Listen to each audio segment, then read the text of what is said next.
Good afternoon, class. I am Carlo Joy Ockman. You can call me Ma'am Carmel, and I am thrilled to be here with you as your science teacher. How are you feeling today? It is nice to hear that you are all alive and kicking. May I request everybody to please stand? We will have a prayer so that we are guided in the presence of God. Let us bow our heads and feel the presence of God. Amen.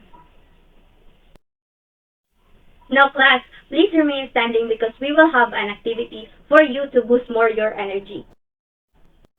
You can take a seat now. Now class, I want you to be reminded of our classroom rules. Please read. Are the classroom rules clear, class? Excellent. Okay, let me check your attendance. Are there absentees today? Class monitor, kindly list the name of the absentees. Thank you. Now that we are settled in, let's do a recapitulation about your last discussion. I need 2 volunteers. May I hear from the class what was our last discussion is all about? Anyone? Yes, Miss Brunyola. Okay, thank you, Miss Brunyola. Yes, we have discussed about the endocrine system. Another volunteer? Yes, Mr. Himola. Okay, very good. Thank you, Mr. Himola. Yes, the endocrine system plays a crucial role in maintaining the body's proper functioning. Hormones act as regulators for a wide range of processes, while individual glands assume vital roles in hormone production. Now that we are done recalling the previous discussion, let's proceed for today's lesson. How old are you when you notice some changes in your body? Yes, Miss Figaro. That's right. As a female, I also experience and notice the changes in my body. Now, may I hear from the boys? Yes, Mr. Himola.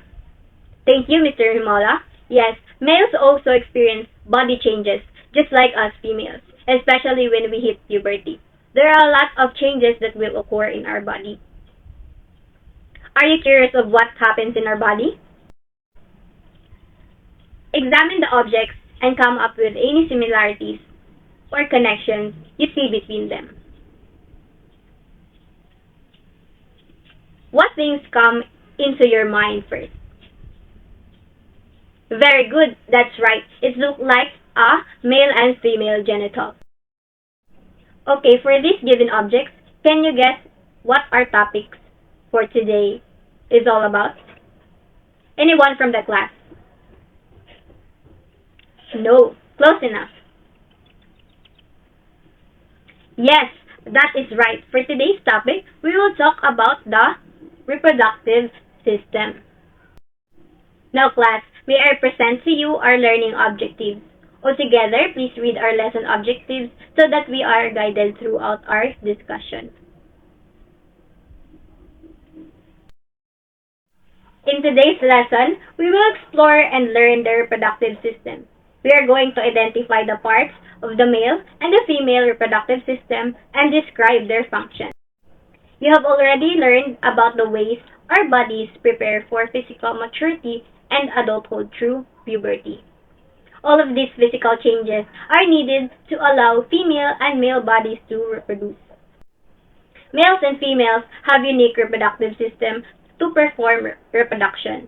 So reproduction is the process by which organisms create new offspring to prevent the extinction of their species. In humans, sexual reproduction occurs. It includes the internal and external parts of both men and women that are involved in making offspring or reproduction. Now first, let's start to identify the parts of the male reproductive system and its functions. Reminder, we are discussing this very important topic for you to understand better your own body. The male reproductive system is responsible for the production, storage, and delivery of sperm cells. It consists of several key parts, each with its own functions. Let's explore them. Testes or testicles. The testes are the primary reproductive organs in males. They are responsible for 2 main functions: the sperm production, and the hormone secretion. In sperm production, within the testes, tiny coiled tubes called seminiferous tubulus produce sperm cells through a process called spermatogenesis. In hormone secretion, the testes produce testosterone, the primary male sex hormone, which is essential for the development of secondary sexual characteristics and the regulation of reproductive function. Epididymis. The epididymis is a coiled tube located on the back of each testicle. Its main functions are sperm maturation and sperm storage. So in sperm maturation, sperm cells produced in the testes are transported to the epididymis to mature and gain the ability to swim and fertilize an egg. In sperm storage, the epididymis acts as a storage site for mature sperms until they are ejaculated during sexual activity. Vas deferens. The vas deferens is a muscular tube that connects the epididymis to the ejaculatory duct.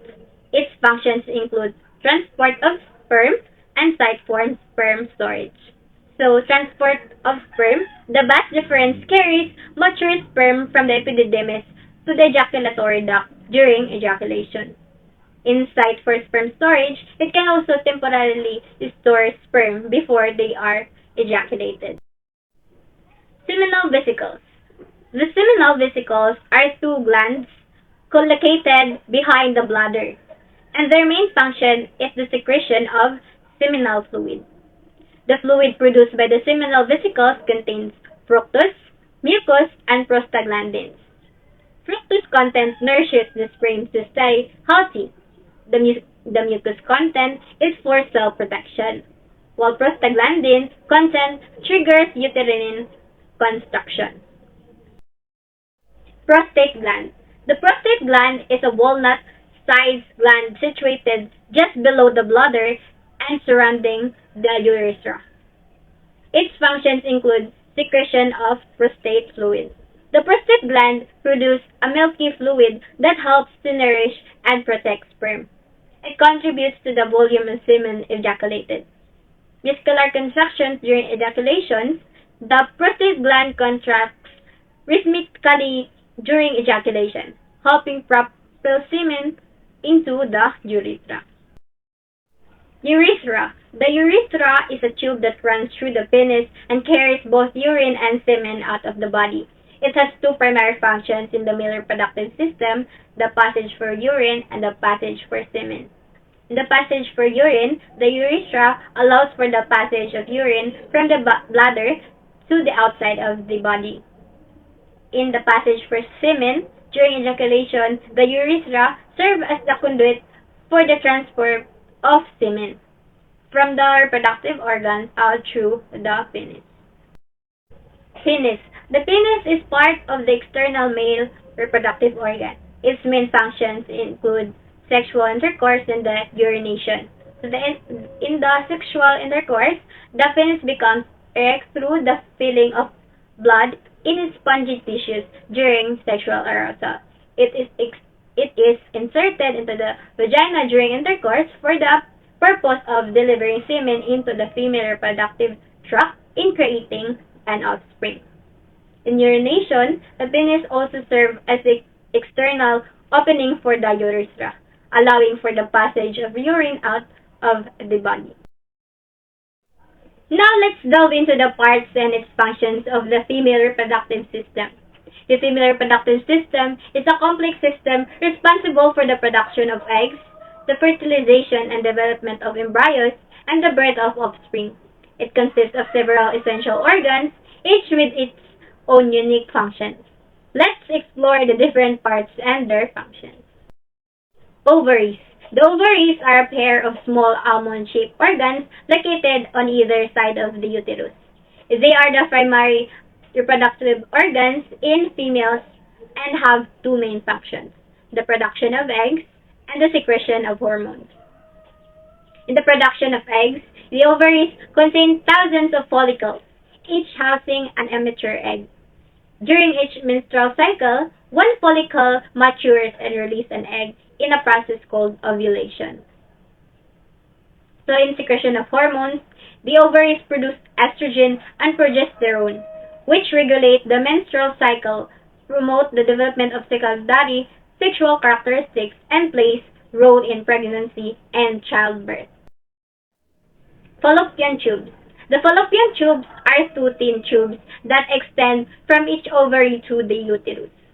Their primary functions are capturing of eggs, site of fertilization, and transportation of fertilized eggs. So in capture of eggs, ovulation, the fallopian tube captures the released egg and draw it inside. In the site of fertilization, if sperm is present in the fallopian tube at the same of egg release, fertilization may occur here. So in the transportation and of fertilized egg after fertilization, the fallopian tubes transport the fertilized egg or the embryo towards the uterus. Uterus. The uterus, also called womb, is a hollow, muscular organ located in the pelvic cavity. Its function includes the implantation and development of the embryo, nourishment of developing fetus, and construction during labor. So the implantation, if fertilization occurs, the embryo implants itself in the uterine lining or endometrium and grows throughout pregnancy. So then, in the nourishment of the developing fetus, the uterus provides a supportive environment and supply nutrients to the developing fetus through the placenta.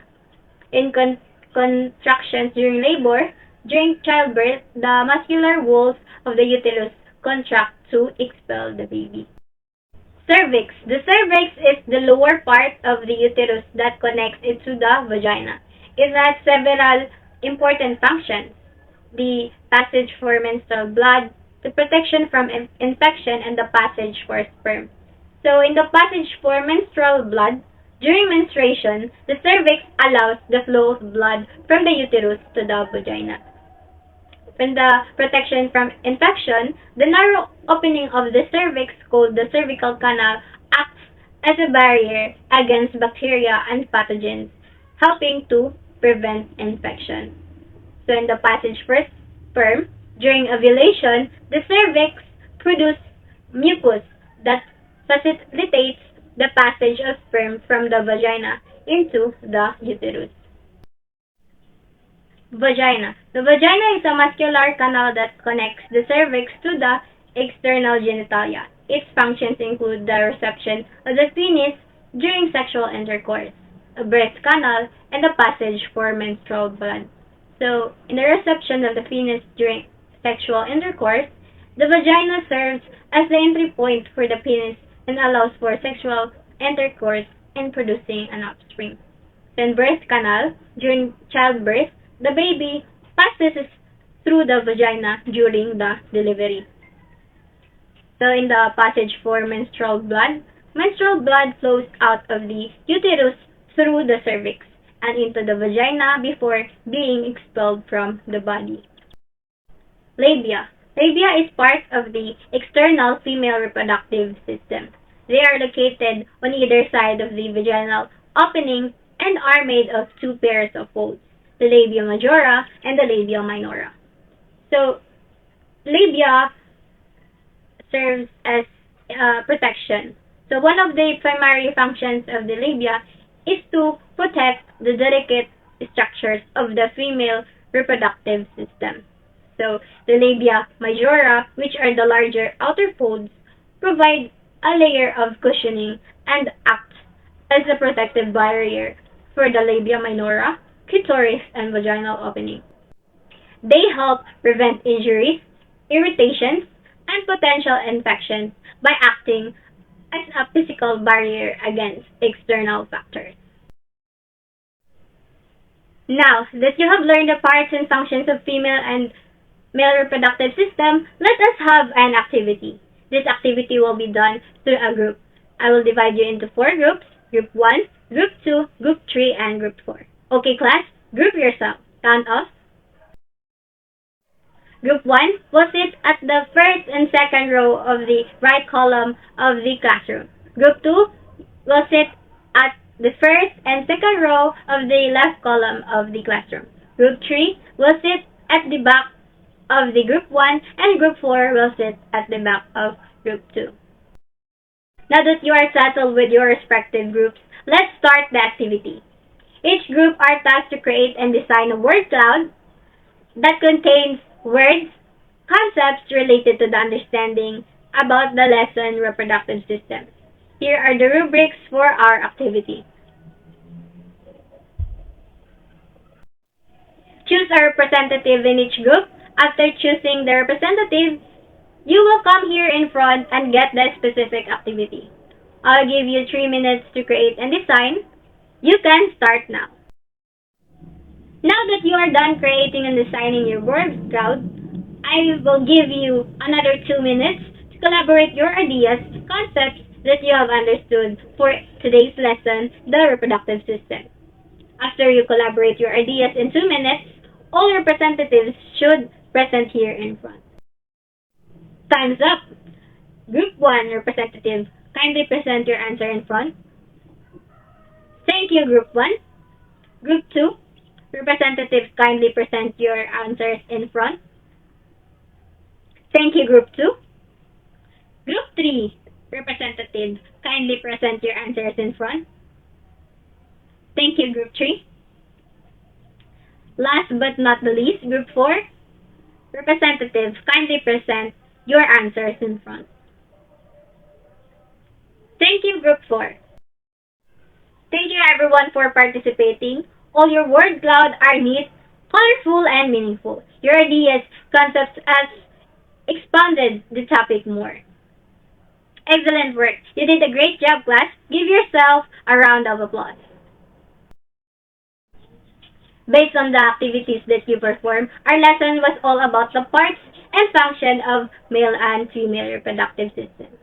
Okay, what are parts of reproductive system? Yes, Mr. Nautan. That's right. Another, what are the function of each part? Yes, Ms. Suhian. Excellent. Another hand, please.